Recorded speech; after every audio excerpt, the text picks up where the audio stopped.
ನಮಸ್ಕಾರ, ಲತಾ ಕುಕಿಂಗ್ ಬ್ಲಾಗ್ಗೆ ಸ್ವಾಗತ. ಇವತ್ತು ನಾನು ತೆಂಗಿನಕಾಯಿ ಅನ್ನ ಮಾಡ್ತಾ ಇದ್ದೀನಿ.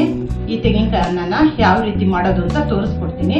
ಈ ವಿಡಿಯೋ ನೋಡೋ ಮುಂಚೆ ನೀವು ನಮ್ಮ ಚಾನೆಲ್ಗೆ ಸಬ್ಸ್ಕ್ರೈಬ್ ಆಗಿ, ಹಾಗೆ ಪಕ್ಕದಲ್ಲಿ ಕಾಣೋ ಬೆಲ್ ಬಟನ್ ಪ್ರೆಸ್ ಮಾಡಿ. ಬನ್ನಿ ಇವಾಗ ಈ ತೆಂಗಿನಕಾಯನ್ನ ರುಚಿಯಾಗಿ ಯಾವ ರೀತಿ ಮಾಡೋದು ಅಂತ ತೋರಿಸ್ಕೊಡ್ತೀನಿ. ಈ ಕಾಯಿ ಅನ್ನ ಮಾಡೋಕ್ಕೋಸ್ಕರ ನಾನಿಲ್ಲಿ ಒಂದು ಬಾಣಲೆ ಇಟ್ಟಿದ್ದೀನಿ. ಬಾಣಲೆ ಬಿಸಿ ಆಗಿದೆ. ಇದಕ್ಕೆ ಸ್ವಲ್ಪ ಎಣ್ಣೆ ಹಾಕ್ತಾ ಇದ್ದೀನಿ. ಒಂದು 3 ರಿಂದ 4 ಸ್ಪೂನ್ ಆಗುವಷ್ಟು ಎಣ್ಣೆ ಹಾಕ್ತಾ ಇದ್ದೀನಿ. ನೋಡಿ, ಎಣ್ಣೆ ಬಿಸಿ ಆಗಿದೆ. 1 ಸ್ಪೂನ್ ಅಷ್ಟು ನಾನಿಲ್ಲಿ ಸಾಸಿವೆ ಹಾಕ್ತಾ ಇದ್ದೀನಿ. ಸಾಸಿವೆ ಸ್ವಲ್ಪ ಸಿಡಿಲಿ. ಸಾಸಿವೆ ಸಿಡಿತಾ ಇದೆ. 2 ಸ್ಪೂನ್ ಅಷ್ಟು ನಾನಿಲ್ಲಿ ಕಡಲೆಬೇಳೆ ಹಾಕ್ತಾ ಇದ್ದೀನಿ. ಕಡಲೆಬೇಳೆ ಸ್ವಲ್ಪ ಕೆಂಪಾಗೋವರೆಗೂ ನಾವು ಹುರ್ಕೋಬೇಕು. ಬೇಕಾದ್ರೆ ಇಲ್ಲಿ ಗೋಡಂಬಿನೂ ಹಾಕೋಬಹುದು. ಗೋಡಂಬಿ ಹಾಕೊಂಡ್ರು ಚೆನ್ನಾಗಿರುತ್ತೆ. ನೋಡಿ, ಈಗ ಕಡಲೆಬೇಳೆ ಆಗಿದೆ. ನಾನೀಗ ಈರುಳ್ಳಿ ಹಾಕ್ತಾ ಇದ್ದೀನಿ.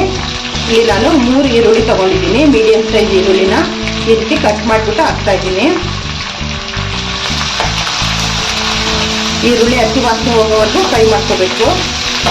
ಈ ಕಾಯಿ ಅನ್ನಕ್ಕೆ ಈರುಳ್ಳಿ ಸ್ವಲ್ಪ ಜಾಸ್ತಿ ಇದ್ರೇ ಚೆನ್ನಾಗಿರುತ್ತೆ. ಹಾಗಾಗಿ ಸ್ವಲ್ಪ ಜಾಸ್ತಿ ಹಾಕಿದ್ದೀನಿ. ಇದಕ್ಕೆ ಕರಿಬೇವು ಹಾಕ್ತಾ ಇದ್ದೀನಿ. ಹಾಗೆ ಖಾರಕ್ಕೆ ಎಷ್ಟು ಬೇಕಷ್ಟು ನೋಡ್ಕೊಂಡು ನಾವಿಲ್ಲಿ ಹಸಿರು ಮೆಣಸಿನ್ಕಾಯಿ ಹಾಕೋಬೇಕು. ನಾನು ಹಸಿರು ಮೆಣಸಿನ್ಕಾಯಿನ ಈ ರೀತಿ ಉದ್ದುದ್ದಕ್ಕೆ ಕಟ್ ಮಾಡಿಬಿಟ್ಟು ಹಾಕಿದ್ದೀನಿ. ಈಗೆಲ್ಲ ಚೆನ್ನಾಗಿ ಫ್ರೈ ಮಾಡ್ಕೊಳ್ಳೋಣ. ಅರ್ಧ ಹೋಳು ಕಾಯಿನ ರುಬ್ಕೊಂಡು ಹಾಲು ತಕೊಂಡಿದ್ದೀನಿ. ಈ ಹಾಲನ್ನು ಹಾಕ್ತಾ ಇದ್ದೀನಿ.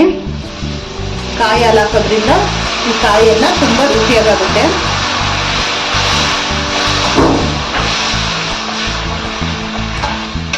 ಈಗ ಕಾಯಿ ಹಾಲಲ್ಲಿ ಈ ಈರುಳ್ಳಿ ಬೇಯಬೇಕು. ರುಚಿಗೆ ತಕ್ಕಷ್ಟು ಉಪ್ಪು ಹಾಕ್ತಾ ಇದ್ದೀನಿ. ಎಲ್ಲ ಚೆನ್ನಾಗಿ ಮಿಕ್ಸ್ ಮಾಡ್ಕೊಳ್ಳೋಣ. ನೋಡಿ, ಈಗ ಕಾಯಿ ಹಾಲಲ್ಲಿ ಚೆನ್ನಾಗಿ ಈರುಳ್ಳಿ ಬೆಂದಿದೆ. 1.25 ಲೋಟ ಅಕ್ಕಿಲಿ ಅನ್ನ ಮಾಡ್ಕೊಂಡಿದ್ದೀನಿ. ಅನ್ನ ಉದ್ದುದ್ರಾಗಿ ಮಾಡ್ಕೋಬೇಕು.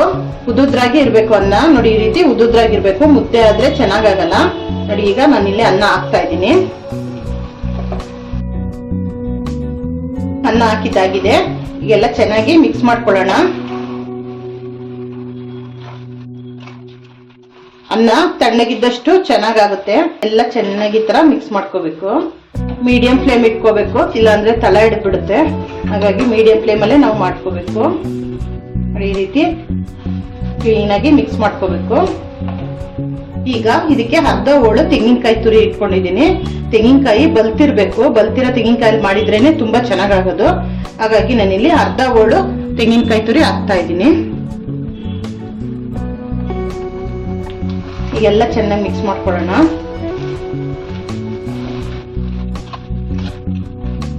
ಎಲ್ಲರಿಗೂ ಇಷ್ಟ ಆಗುತ್ತೆ ಈ ರೀತಿ ಮಾಡಿದ್ರೆ. ನೋಡಿ, ಈಗ ಎಲ್ಲ ಮಿಕ್ಸ್ ಮಾಡಿದ್ದೀನಿ. ಈಗ ಇದಕ್ಕೆ ಕೊತ್ತಂಬರಿ ಸೊಪ್ಪು ಹಾಕ್ತಾ ಇದ್ದೀನಿ.